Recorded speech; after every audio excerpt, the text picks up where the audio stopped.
Your film is now ready to be shown.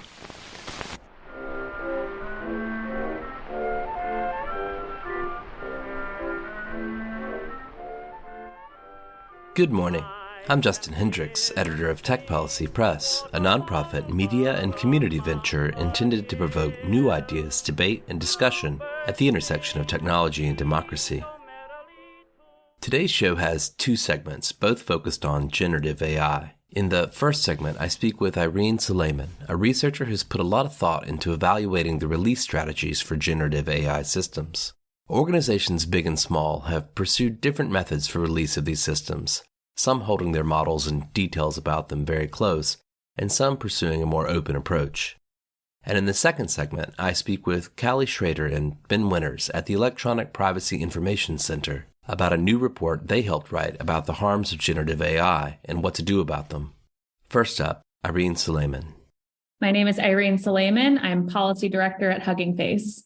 Just really quick, for any listener that doesn't know what Hugging Face is, company with a funny name, can you give us the quick, 1-2 about Hugging Face and also about your role there? Absolutely. Hugging Face is a community and a platform that is working to democratize good machine learning. So we primarily work with towards the open end of my gradient models, data sets, and also spaces, which makes the kinds of systems that are popular today more accessible, especially to people who may not have a computer science background. We also provide just a limited amount of computing power for people to do the kind of safety research that needs to happen on these popular systems today. I've built our public policy, our policy work here at Hugging Face, but because I can't stay off my laptop, that's about a third of what I do. I spent 2/3 of my time doing research. I find policy to be a mutually beneficial relationship with research, where I want to understand from policymakers what the public interest is, and then work with technical systems, especially large language models, on evaluating, on risk mitigation, and publishing that research with the gradient framework that you see. Irene, I quite liked this paper that you wrote earlier this year, The Gradient of Generative AI Release Methods and Considerations. And I was pleased to see it in a kind of slightly more accessible format, I suppose, in Wired in the last few days. Kind of wanted to just kind of get your verbal sort of summary of the idea here. This is looking at the way that companies and other organizations go about releasing generative AI systems and why it matters. Yeah, absolutely. I'm so glad you found this helpful. I've just been working on system releases for a few moons now, in AI time. That sounds like eons, but often I just hear this binary conversation of open versus closed that is inaccurate for the landscape for how influential generative AI is today. We really need to understand not just systems impact, but how systems are being released to better understand their impact. So I created this framework. It's hard to share graphics on a podcast, but maybe we can walk through this gradient where all the way to the extreme leftmost end, I have fully closed, and all the way to the extreme rightmost end, I have fully open. That considers a system, not just a model. I think often we fixate on a model when we need to be looking at many system components like training data.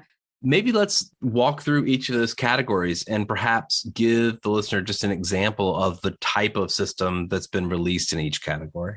Absolutely. So I focus mostly on generative AI systems instead of foundation models or transformer-based systems, mostly because I was one person trying to give insight into a release landscape that can be extrapolated to other types of systems like foundation models that aren't explicitly generative. If we walk through fully closed to fully open, what I would consider the most fully closed are systems that we don't even know about, that maybe even a tiny team within a highly resourced organization is aware and is doing that kind of development and testing. But the ones that we are aware, we've seen most often from companies like Google and DeepMind. I base my framework based off of how a company originally released. So something like Lambda from Google today would be considered maybe slightly accessible due to Google's AI Test Kitchen, but for the purposes of understanding the landscape was first fully closed. It was publicly announced, but nobody outside of Google could access any part of that system or its components.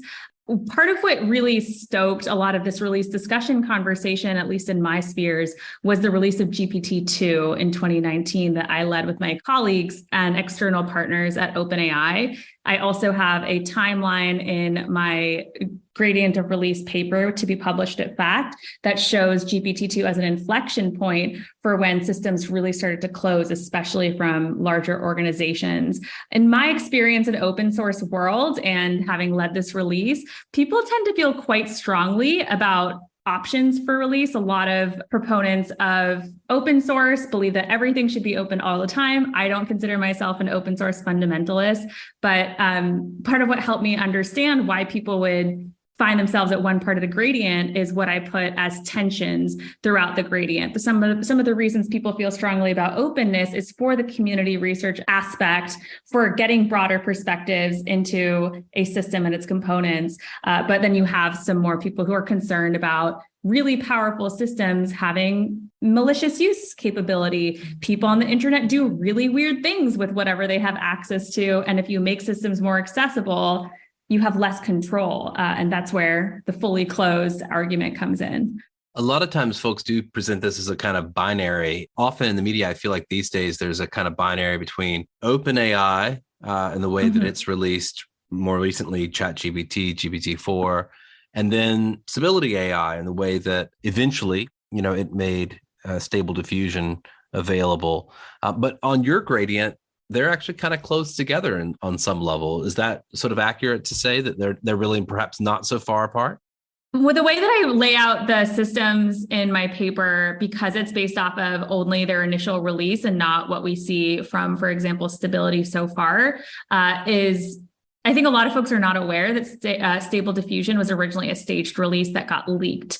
I can't recall whether it was 4chan or Discord, but it also speaks to how few mechanisms we have for securing more novel approaches to release. We see this with Llama, where the Llama leakage really made folks question, can we trust more gated mechanisms or should we fully close? I think that that was just a bummer that we can't start to prototype methods for release without trusting the researchers with whom we share. That was kind of a tangential rant because I feel strongly about it. Well, but let's talk about, Llama, for instance. There's been a lot of talk about that, about the fact that I suppose ended up on 4chan. I believe so. I guess this did play in somewhat in the hearing the other day, right? With Sam Altman and Gary Marcus and others. There was a conversation about open source, versus other methods. This was a kind of theme in the discussion, even though it wasn't exactly addressed. Did you kind of get that sense as well? Yeah, it's been an overarching theme around AI policy. And this is where I think it's absolutely critical to have nuance in the discussion, especially when we talk about more open source models. We don't always mean fully open. OPT's training data is not fully accessible, although I believe the paper shares that they train on publicly available data sets, but it's not. This is a question of accessibility. It's not really easy to find the exact data sets that OPT trained on, which is why I classify it as downloadable. And if a model is gated, it would not be considered fully open. I suppose in your gradient, there's no real, opinion about which approach is better or worse from a safety perspective. From being, living in this field, that's the American cultural side of me. People feel very strongly, and I've found that approaches to safety generally tend to be ideological. Living more in the open source world, people feel very strongly that the most open system, regardless of the kind of content it produces or how capable it is along some performance benchmarks, should be open at all times. That's not how I, as Irene, feel. We've seen with Hugging Face, we did take down a model for its content, not necessarily its capability, with the example of GPT-4chan. This is an example that I generally give to policymakers as well, but I try not to publicize because I don't want many people playing with a really toxic model. For those who aren't familiar, GPT-4chan was fine-tuned on one of Eleuther's open source models by Yannick Kilcher. It was fine-tuned on 4chan's politically incorrect data set, which is just some of the worst parts of the internet, but it wasn't a particularly powerful model. It just spewed really gross outputs. And that's a decision of safety, of content safety, where we don't necessarily have good thresholds for that, but it's not something that should be made fully accessible to everybody. At least that's the stance that we took when we took it down from our platform. You've mentioned that it's kind of ideological, almost sort of a matter of faith, I suppose, by the different companies that are taking the different approach. Do you think perhaps in 5 years, in 10 years' time, we'll maybe have more data points, we'll have seen in the real world how these releases happen and be able to make a judgment? I mean, we have a lot more data points today, for sure, than we did in the times of GPT-2. But sadly, I feel like in this race dynamic, we don't have a ton of incentive to pioneer novel, responsible research approaches unless we start to build the foundations for coordination and collaboration around labs.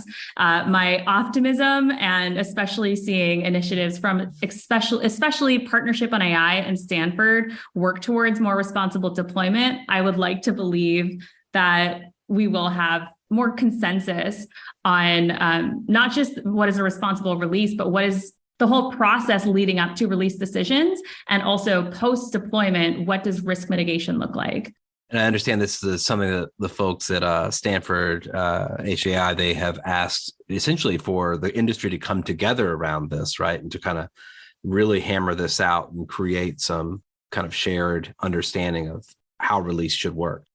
I mean, Stanford's been phenomenal. They're also exceptional in the sense that they are placed physically and in the world of AI really well among different developers. So I think the world of the kind of work that Helm is doing, the holistic evaluation of language models work from the Center for Research on Foundation Models, I think this is a great example of how a trusted third party can evaluate models from different organizations, even if those models aren't accessible to the public. But that requires a lot of the behind the scenes work that Stanford has been doing. And the same thing with Partnership on AI, on convening actors around the AI community. I kind of just want to kind of get at some of those sort of ideological ideas that, you've mentioned. The way I understand it, and perhaps this is naive, so you'll correct me if I'm wrong, but the folks who kind of argue for a more closed approach, on some level, they're sort of saying we want to minimize the harms of our products in the near term, right? So we want to make sure they're as safe as possible. We want to red team the heck out of them. Mm-hmm. We want to, introduce as many mechanisms to prevent harmful uses of our models. The folks who maybe are on the very other end, on the kind of more fully open end, are saying, well, we would never really be able to do that terribly well. So we want others to do it along with us. We'll have researchers look at the model. They'll be able to interrogate it. Government, perhaps regulators can look exactly at, how these systems are working and how they were trained, et cetera. And at the end of the day, that will produce a better environment where an ecosystem of actors can create a safer kind of environment more overall. And perhaps we avoid some of the other harms of centralization of AI. Is that kind of a fair way to characterize the, as you say, ideological extremes? Well, something that I often say is that no one organization, regardless of how well resourced it is or how large it is, has all the necessary perspectives, skills, expertise to fully assess and adapt a model. Just in the same way that there's no such thing as a base generative AI system that is unbiased or encompasses universal values. This is where some people really put themselves in a category of open API access, something along that gradient. I feel really strongly about broad perspectives that can be done to some degree in a really large organization, maybe like a Google. And this is some of the arguments for Google not sharing their models, or even, for example, the example that I gave in the Wired piece that I wrote was of more novel modalities like video, where there's less literature. People want more risk control. Meta has been really bullish about openness, except for example, make a video, the video generative model. So I think to boil it down, that something that's incredibly complex, you did capture. It's the key point that has no real solution. I try to avoid solution-oriented language, has no consensus on the process to move forward, is how to seek appropriate feedback and perspectives, and how do we start to prioritize the type of safety work that needs to happen. So I want to kind of get a sense too of why this should matter to policymakers? And is there something that you believe they should do on this? Is this something that should be codified somehow in AI regulation? Is there an aspect of release strategy which should perhaps be touched by law? Yeah, so especially for policymakers, I want to emphasize that no one spot along the gradient is the safest possible release, because if something's fully open, as a self-proclaimed internet gremlin, people on the internet might do really weird stuff with it, might hurt people for highly capable models that have fewer safeguards. That's why safety work on open source models is important, with responsible AI licenses, better documentation, safety filters. That's a lot of what you see Eleuther and Hugging Face and Stability working on. But the concern, I don't think that policymakers should automatically assume if it's closed, there's no risk, there's less malicious use, there's less insight into that model, there's less research happening. A lot of the safety research that we see today, for example, the watermarking work from University of Maryland researchers, was done on an open model that was made accessible by Meta, that was tested on OPT. So in order to ensure that we have a thriving research ecosystem that we can make safety work happen, researchers need access to models. I guess the thing is, it sort of seems like it's too soon to say certainly that like one way of going about this is better than the other. And so it feels like lawmakers should really stay away from any scheme that would diminish perhaps open release or open source approaches to generative AI. It seems like it's just really quite too soon to be able to make those types of judgments at all. I mean, cracking down on any sort of open source model feels really counterproductive to the research world, and where we are in AI is so much of what policymakers and stakeholders need to happen is research. How do we make these models safer? How do we understand them? I have in my gradient to release paper to be published at FACT a whole section on necessary investments and the actors who need to work on this. One of the examples is closing resource gaps. I'm really bullish about the National AI Research Resource from the US government, just providing more research infrastructure like computing power. But I don't know if we'll ever get to the level of consensus needed to say, don't release in this way. Having better fora for these discussions and better understanding of not just the technical, but also policy measures for safeguards is absolutely urgent. One of those safeguards that some folks have proposed is sort of like having to seek licenses before you release a model. What do you make of that in this context? Yeah, so I've been talking to some of the folks who are proposing this licensing framework. And what I don't understand here is the capability threshold. This is the example that I give with GPT-4chan. It's not a particularly capable model, and however our society defines high performance, but there's a reason that we don't want to make it as accessible. So when we think about licensing, there's what I really fear is undue regulatory burden on smaller actors, the folks who don't have billions of dollars to do this kinds of testing, and especially folks who are closer to the lower resource end of this resource gap. When we also think about capability, a lot of my conversations with policymakers is, what the heck does that mean? What are our benchmarks for performance? We don't have standards bodies for, just like we don't have it for responsible releases, we don't have it for testing and evaluating models the way that a lot of the AI research community has been dubbing a system as high performance, has been based off of honestly arbitrary benchmarks that a lot of other folks have been using, and not necessarily including social impact evaluations, which I have a whole other rant on that we don't have to get into. Well, perhaps we will bring you back on to get into that rant, and also maybe just to look at how this question's evolving sometime in the next few months. I'd love that. Thank you, Irene. For sure. Thanks so much.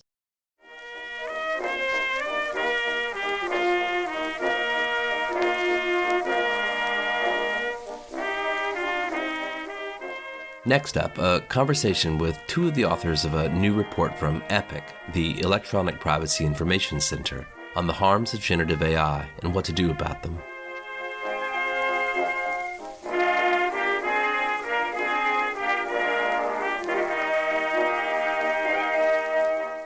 I'm Callie Schrader. I am EPIC Senior Counsel and Global Privacy Counsel for the Electronic Privacy and Information Center. I'm Ben Winters. I am Senior Counsel and lead of the AI and Human Rights Project at the Electronic Privacy Information Center.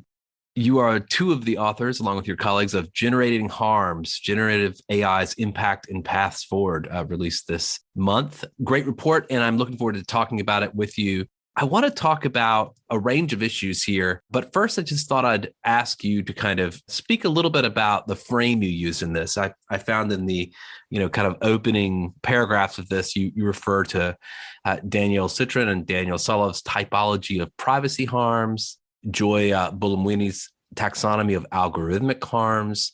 Talk about how you applied these, frameworks, these rubrics to the question of generative AI.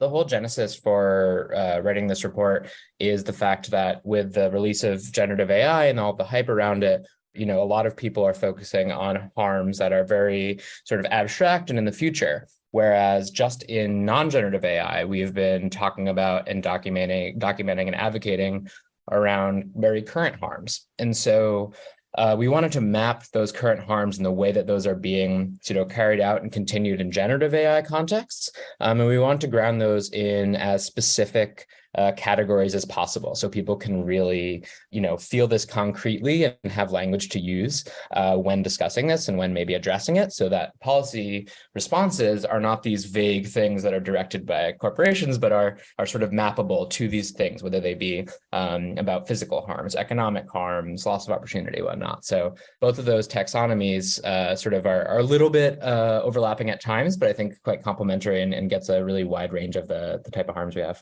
Part of the reason that we structured it pulling from those set harm categories was we wanted to make sure that when there's conversation about, what can generative AI hurt or what's the problem with it, there was something concrete we could point to that was easily understandable, where we weren't kind of talking at cross purposes, but about the same thing. So when we went through the categories of what's the harm in the intellectual property space, and what's the harm in the privacy space, and what's the harm in misinformation and environment and all of these other areas, you could say, okay, the harm falls on this, financial level, or it falls at this communication or relational level. And it was something that was a more direct comparison that we thought would make it a lot easier to have these conversations in a productive way. You do chronicle a range of harms, including some that we've discussed on this podcast quite a lot. The potential for these technologies to be used for information manipulation, disinformation, as well as harassment, impersonation, extortion, other forms of fraud. But I want to focus in particular on, I suppose, what is Epic's bread and butter issue around privacy.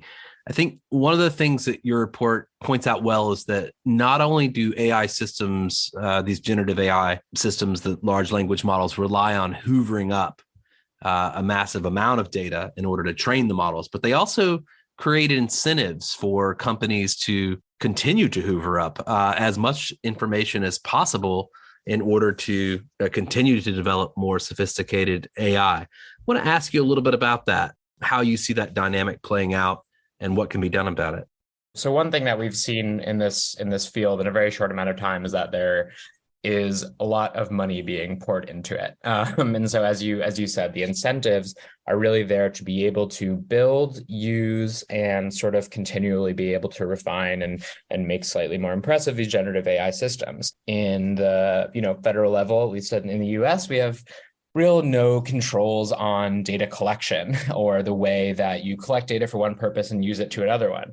And so what organizations are incentivized to do here are to sort of hoard and collect as much data as possible, because they see that they can maybe use it in the future or sell it to somebody else. And so the sort of uptake of these types of tools and the popularity of them and sort of some deference by lawmakers, especially to them, as like this inevitable revolution, makes it so that the average person's privacy is more in danger, because AI systems for forever have increased sort of the incentive to get more and more data, but especially large language models are built on a large amount of data. Yeah, I think at a very base level, there's two factors that really play into this constant absorption of more data. One is, in tech in general, there's this belief that more data equals better, data equals money. And so the more you can get, the better for you as a company. And the other flip side of that, when it comes to generative AI, is the belief that the more information that a model is trained on, the more that's in the data set, the more specific and the more accurate and the more intelligent a system will appear in its output and what it's generating. And I think those two playing off of each other have really incentivized companies involved in generative AI to set the default as collect as much as possible, train on as much as possible. And so part of putting this report together was trying to provide a disincentive or a reason for companies to consider that not being the default and why they need to look at much more carefully the amount of data and the type of data that they're taking in and that they're generating and putting back into that cycle. The risk, you say, is that the information that is perhaps not sensitive when it's spread across multiple databases or websites, could be extremely revealing when it's collected in a single place, which is effectively what these AI systems are doing. If they're hoovering up some large portion of the internet, of course, they're essentially creating repositories that have sort of never existed before. I mean, we might argue perhaps that Google search or other search engines in the past have gotten close. But this seems to be putting a kind of, interface layer on top of it, on top of all this information that kind of changes things a bit. It's both the amount of data all collected in one place, and also that when you have that amount of data, there's the inferences that can be drawn from that. So sometimes even from different information points that are not sensitive in themselves, it's very easy to draw something that is extremely sensitive. So if people have information that I've been in a location where there's, say, an abortion clinic, and also saw that I was looking up work leave for medical procedures and things like that, you could make the inference that maybe I'm looking at having an abortion, which is very sensitive and personal, from information that isn't necessarily by itself sensitive and personal. So it's also that factor of all of these information points coming together to create more risk for individuals. You see 6 harms related to privacy and data collection. They range across physical, economic, psychological, and in 3 specific ways that generative AI systems may negatively impact individual autonomy. Can you take us through those? I mean, I think at the very base level, the physical harms can be the fact that people's personal data is out there, that as Callie just outlined, that a person considering or seeking an abortion may be able to be targeted. Same thing goes for the location, or whether that's live or just more generally speaking, or the activities of domestic violence or stalking victims. And more generally, even if you have not yet been a victim of a crime, there is really widespread targeting of people, particularly women. And so there's a real physical safety harm to the fact that more and more data is out there and more at risk. That second one is economic loss. One sort of interesting place where some halts about the adoption of generative AI technology is actually from companies. I think Samsung is one of them, because they're as OpenAI, for example, their ChatGPT product learns from the inputs from their users. And so people have input things that are like trade secrets that they would never otherwise get out. And then that has been leaking elsewhere. So there's a real economic loss there for businesses, and that could also spread to individuals. Psychologically, it is sort of related to the physical harm to a certain extent. There is that fear, that knowledge, that just like the fact that that type of precision of your location information, or just information about where you live, things about you that you have either a right to remove in the past, or just do not want to necessarily be connected to you, et cetera, or just incorrect information. There is that like increased anxiety level at the very base sense, but also, really warranted fear and high levels of anxiety if the data could impact them negatively if spread, especially given the wide risks of data abuse. And the 3 sort of autonomy related harms for the privacy violations: the lack of control of your personal data and the lack of ability to see what's in the training set and sort of take it out of the training set or in the sort of system in general. That's a loss of autonomy, right? It's your data, it's information about you. If you cannot control where that's being used or how people can get access to that, whether directly or inadvertently through a sort of output of a generative AI machine, that's really, concerning. And there's been an example of a woman's medical records that was hoovered up into a photo generator. then that person's literal face or records or something is out there onto something else's, and they have zero control over that. Similarly, there's a lack of autonomy in the fact that you're not aware at all that that data is being used. There's not like some tracking mechanisms where a certain piece of information about you is at these 100 people. It's sort of this diffuse, like wild west, where you could never really be confident about what's happening, and you certainly are not being asked by these companies, oh, is it okay if we use this data from you, this type of source? And the last one is related, especially given the likelihood and examples of ChatGPT giving like incorrect biographical information. There could be that loss of opportunity with, you saw the example of the law professor that was like incorrectly listed as part of a search that was on ChatGPT. It was like, can you give me a list of law professors that have been accused of sexual assault? And he was on it, but he had never been accused of that. And so that could really, in addition to the psychological harms, really lead to a loss of opportunity, a loss of relationships, and really a loss of control over how people are perceiving you. You also get into various risks on data security, physical, economic, reputational, psychological, again, autonomy and discrimination.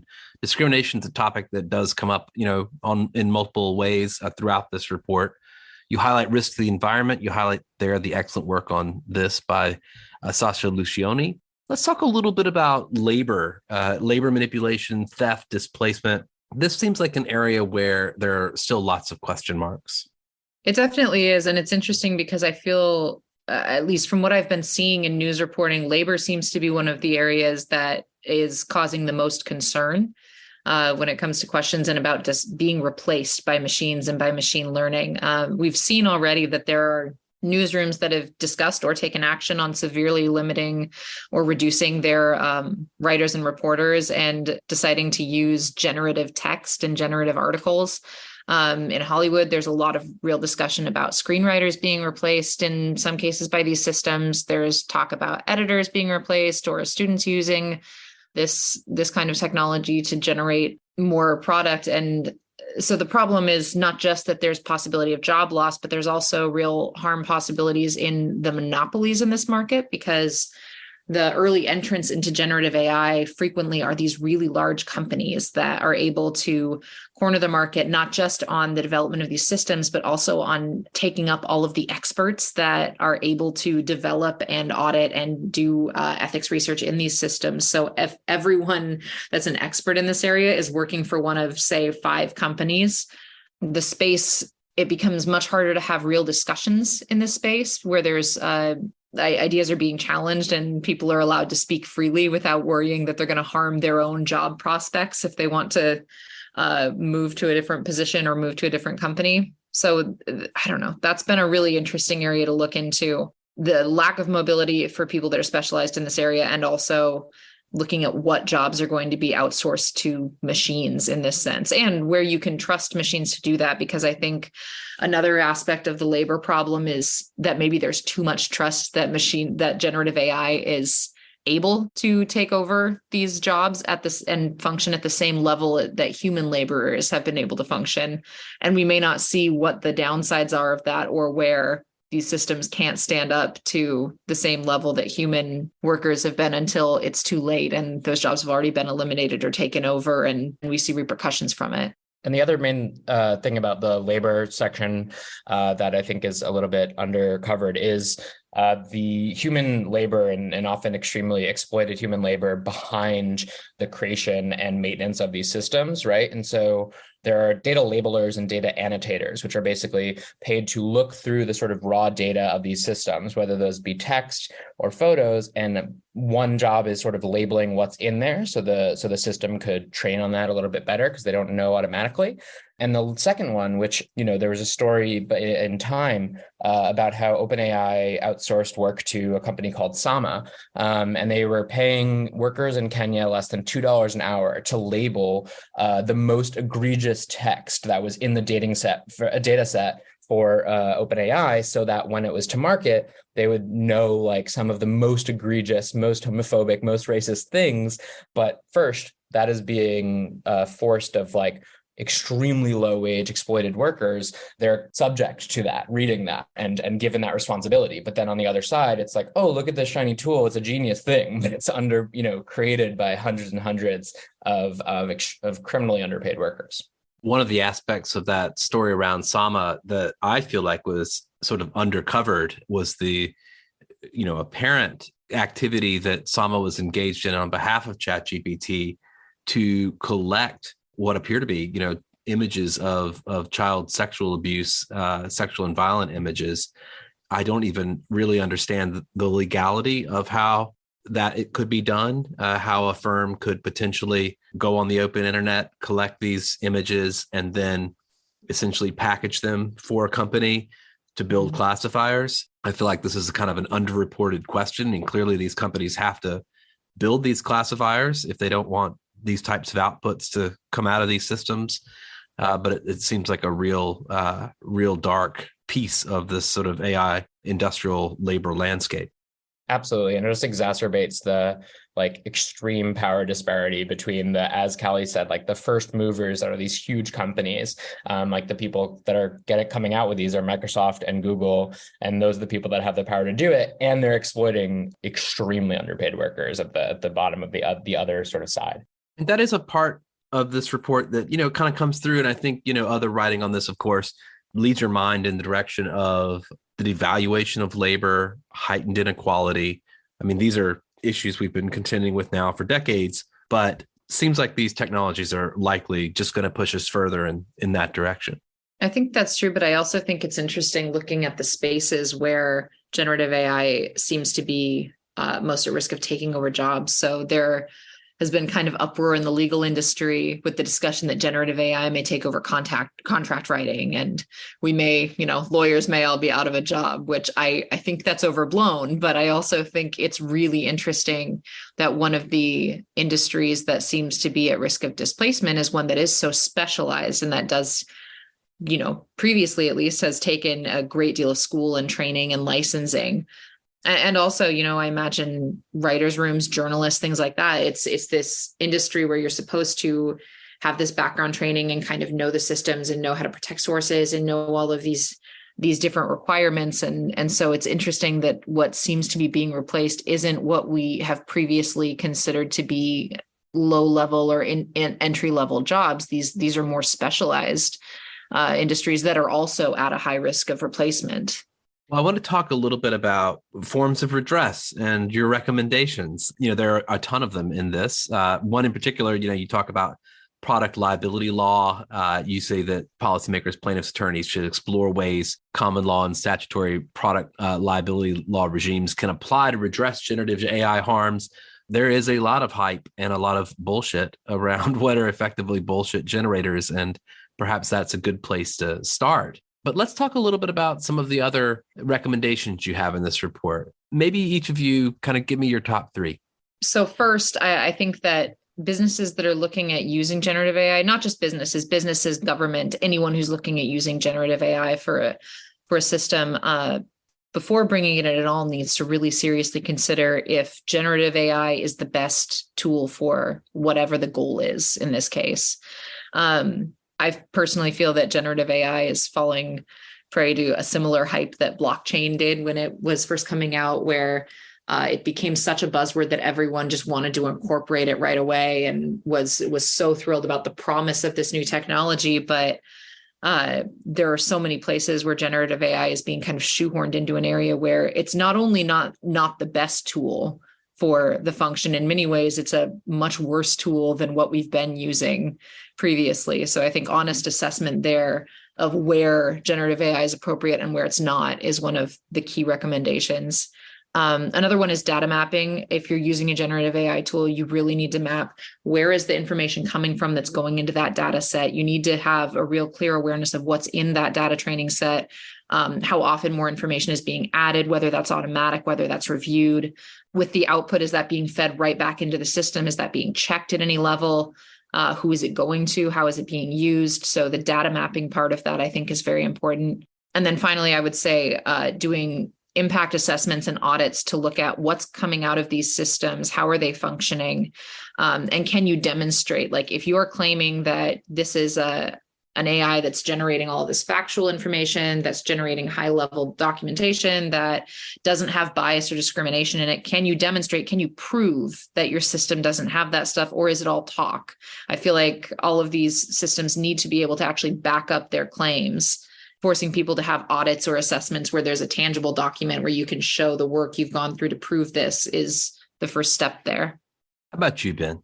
So I feel like the part of generative AI that I feel like is most concerning to me right now is its use in misinformation and disinformation and scams, a lot of the sort of what we call information manipulation in the paper. And so I think our number one recommendation right now is to pass a law at the federal level that makes, the intimidation, deception, or misleading about an election or a candidate, whether that be, hey, it's actually good to vote on Wednesday, and the different parties vote on different days, or LeBron James endorses Donald Trump, and you could do this voice with generative AI. That should be made illegal, and there should be sort of a private right of action so that the person harmed can take it into their own hands and sue the parties that are responsible.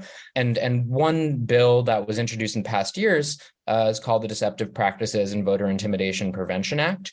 So exactly that, and that was not created with generative AI in mind. And we have seen this for years and years, that people are doing these types of messages and that they're targeted at certain, communities. But generative AI is just going to make that easier and faster and more likely and less hard to discern. So that's probably number one, that to pass that sort of law to make it very clear that that is illegal. It's pretty wild that is not a law right now, at least, at least in my point of view.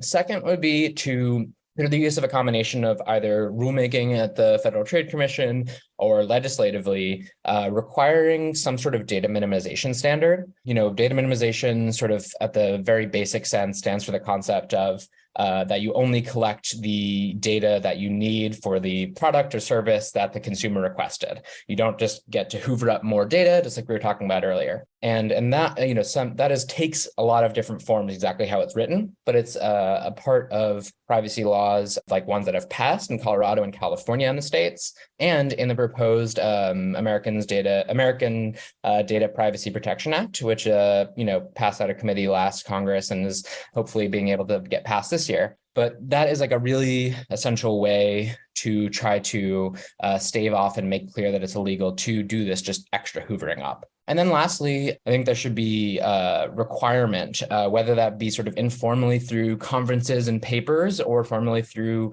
a sort of government administration, publish information about the environmental footprints of generative AI models and the continued use.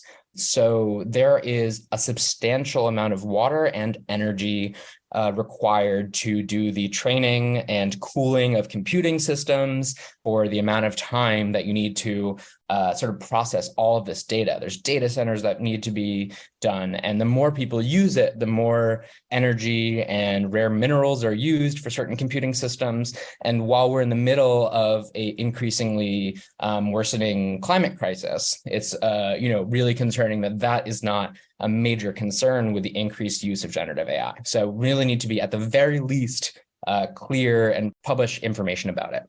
The American Data Privacy and Protection Act does appear multiple times throughout this report in its recommendations. I'm surprised that more people aren't making a connection between the sort of generative AI hype cycle and just the urgent need for some federal privacy legislation, particularly in this country. I'm talking to the two of you today. You both happen to be in Brussels. Of course, the EU has on some level already addressed this fundamentally. But here we're essentially, still flying blind. Yeah, we are with you there. I think it maybe hasn't yet caught on just because it's still a fairly new, and the way it's being messaged about is extremely overwhelming. And there's been a successful effort to really make the focus on these harms that are really far away and talk about, these high-minded different agency, different licensing schemes, the things that Sam Altman is trying to say in front of Congress. But yeah, you can sort of use the solutions that are required for the problems we've had for the last 10, 15 years and start to address generative AI. it just occurs to me that, all sorts of things that have always been a problem and important in the conversation about tech just are more important in the context of AI. Even things like encryption, the idea that perhaps we need to preserve encryption, not just to protect communications and the safety of the transfer of information from prying eyes and perhaps authoritarian government interests, but also just from AIs, that might want to hoover up information as it transits the internet. But I'll ask you maybe just the last question, since you've kind of, I suppose, referred in some way to the last 10 or 15 years and some of the fights we've been in on tech and on tech rights and digital rights. I mean, Epic's been around since 1994. I think that's just right around the sort of time of the advent of the World Wide Web. We're clearly moving into a different phase at this point. Your goal has always been to sort of preserve data privacy. You see that as core to democracy. How's that going in the age of AI? How are you sort of feeling about the remit of your work? Is it getting harder, essentially? I think both yes and no. I think it's getting harder in that whenever there's new technology and new challenges to privacy and new ways that data can be absorbed and generated, the speed and the volume is what is really challenging for us. The speed that these different technologies collect, reuse, take inferences from, and bring up new challenges and new risks in privacy, that is always really challenging. But I think some of the problems that we see, it tends to be the same old privacy problems, just repackaged in another form over and over. So in many ways, the fights for digital rights and the discussions about control over information and human autonomy and privacy and privilege and bias, democracy, all of that, those arguments tend to stay fairly consistent. It's just the way that we apply them that keeps evolving. The one thing I'll add, and maybe try to end on a slightly hopeful note, is that I think that with the increase of there's an increasing awareness about certain data privacy abuses, right? So there was Cambridge Analytica, there was, all sorts of, there's Clearview. So people are getting more and more examples and seeing it in their everyday life, some of the concerning or risky things. So I think that more and more it's going to be more politically palatable to people. And so hopefully, I think the IAPP, a great resource, has this report that shows that from 2018, there was like 2 state privacy bills in the whole country introduced. And last year there was like 60. So that's 5 years. There's been insane growth, and not every bill is particularly good or particularly strong, but that is reflective of the fact that even elected representatives are, noticing that it's something they have to address. As Callie said, the same sort of things remain a problem and remain what we're talking about, but I think we're getting a little bit closer and connecting with more people. An optimistic note to end on. I thank you both and would recommend that everyone go and take a look at this report, which is on, of course, the EPIC website. Again, its title is Generating Harms, Generative AI's Impact and Paths Forward. That's at epic.org. Thank you both so much for joining me. Thank you, Justin. Thank you for having us.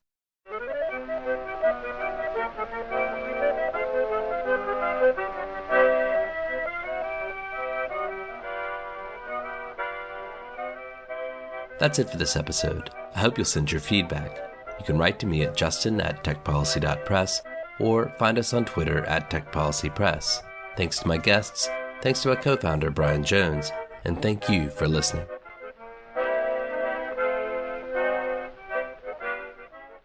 Tech Policy Press.